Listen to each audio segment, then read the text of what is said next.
seyo mabende Helb bende nochiwo gino romo miyo sani koro gintiere koda nok mano mar omenda. Keya, inene nade? Kamano Sharon, Helb to it is very true ni agulu mar Helb duono. To mano nyalo biro gi reasons ne. One, nikech king'iyo since Helb was founded in 1995, Helb osebedo kichiwo university students kende.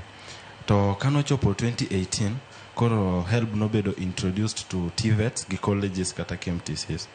Koro iyudo ka the number ma jok ma beneficiaries mag Helb oidho malo as previously from 1995 to 2018. Koro iyudo ka number medore to be king'yo number ma medore gi number ma those who are joining, those who are going outgoing, the outgoing the incoming molo outgoing.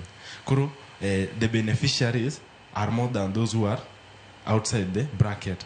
Koro mondo gino obed balanced, koro oning chak miji the government should come up gi any tactic maginyalo help jok madhi oko gi matieko school gi Helb gi mondo ngi kaka nyalo chulo Helb ni, nikech king'io kata gin ken giwacho ni the reason why the Helb is not being paid any after the graduates ng'eny gi oko bedo employed, kata ka gibedo employed gibedo underemployed.